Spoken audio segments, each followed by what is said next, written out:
Providing you're an early riser, the beachcomber can still find lots of treasures, especially after a stormy night.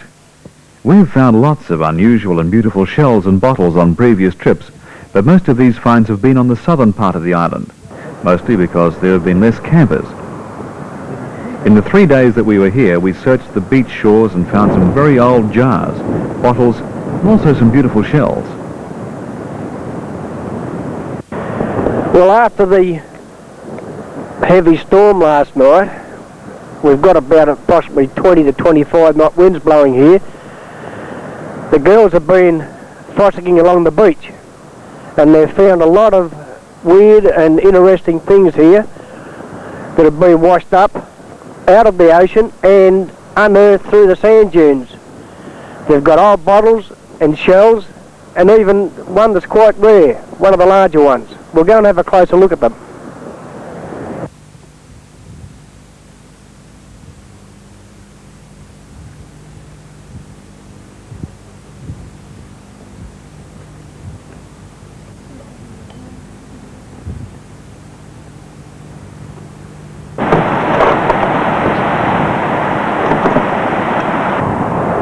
Now, on a previous trip here to Fraser Island, we found something that people talk about, but have never ever discovered or found themselves. And we'll just open this up and show you. We feel that this is a very rare thing to happen, and it's true. It's the message in the bottle. This one is dated 1985 and written by a Fijian fisherman. The old bottles I found, that's an old champagne or wine bottle. You can see how it's all dull and marked because it's been laying in the sand. That's a preservative jar, dated 1858. That's an old schnapps bottle. And that's another very old beer. We're going up now to have a look at some Aboriginal middens.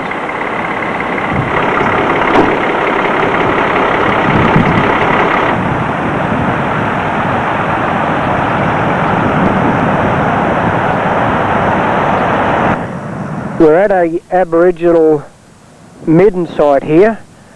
This is where the Aboriginals would have spent a lot of time having a feast of shellfish, and you can see there shells laying all over the area where the girls are walking right down to where we're standing. And who could guess the age of this? It could be 200, it could be a couple of 1,000 year old. It's a very sacred site. This is a carcass of a dead dingo, and on Fraser there is a lot of dingoes around. This one's laying just near the Aboriginal midden.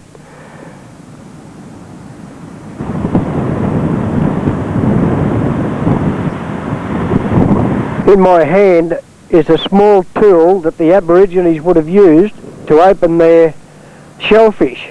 It's got a sharp corner, and that would have been to get in, possibly inside the muscle part of the pippy, and use it for opening up their meal.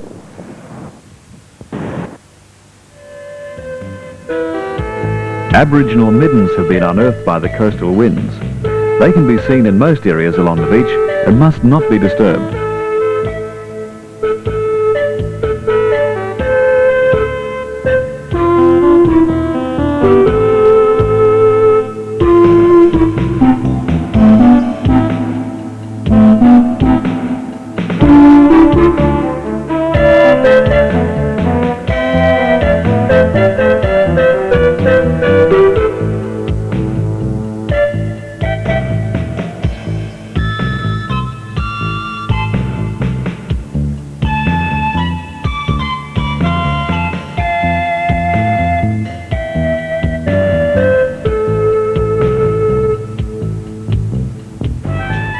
Dilly village is 24 kilometres from the barge. The village has accommodation and is a recreational and fitness camp.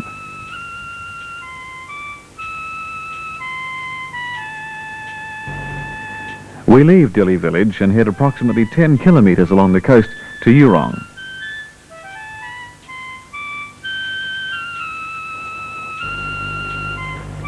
This aircraft takes off and lands on this stretch of beach, ferrying passengers on joy flights over the island. It's quite an attraction on its own.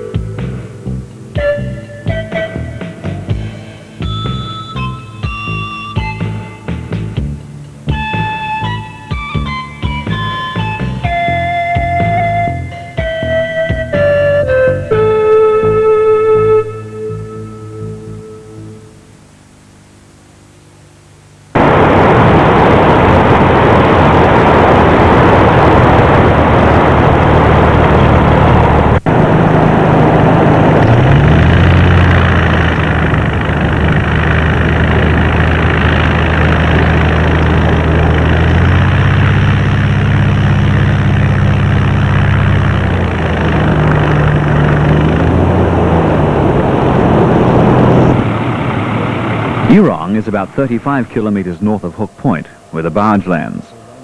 It also offers a full range of accommodation, motel and caravan parks. The amenities include hot showers, septic toilets and laundry facilities.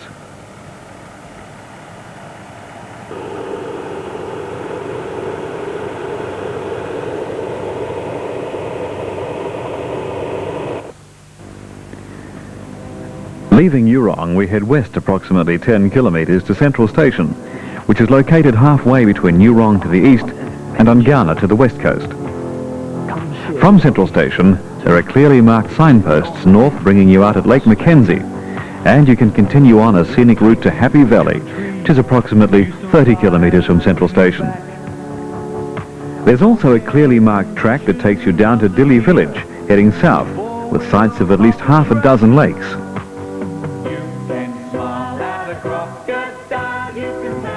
Here we can relax and enjoy a peaceful and scenic drive through heavily timbered areas and into some of the most beautiful rainforests Fraser Island is famous for. When travelling along the inland tracks, always remember to fuel up before leaving. The only service stations on the island are Eurong, approximately 35 kilometres from Hook Point. Then you have Happy Valley, 20 kilometres from Eurong. Next is Cathedral Beach, which is approximately 18 kilometres from Happy Valley. And the last fuel stop is Orchid Beach Resort. All service stations are on the east coast.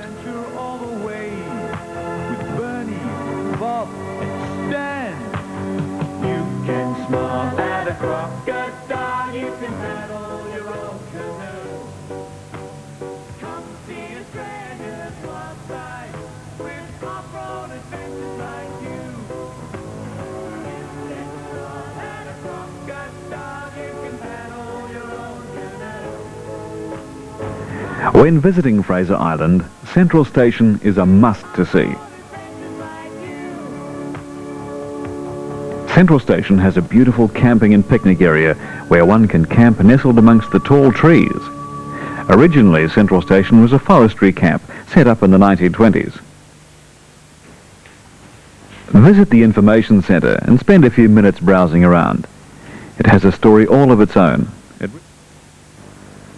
When the scrub timber stands diminished, loggers turned to hardwood timbers, such as blackbutt and tallow wood. In 1908, part of the island was declared a state forestry resort.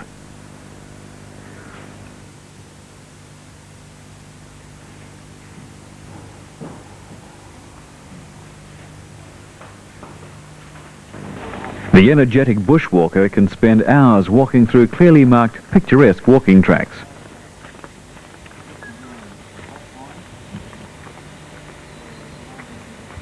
That little orchid there is one of the few species in Australia that doesn't produce a leaf.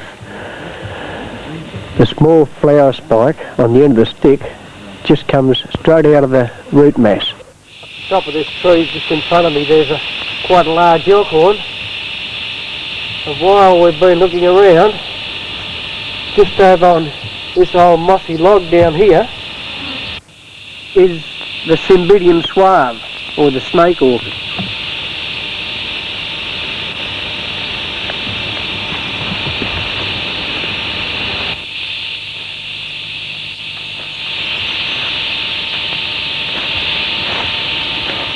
Come and have a look at this stand.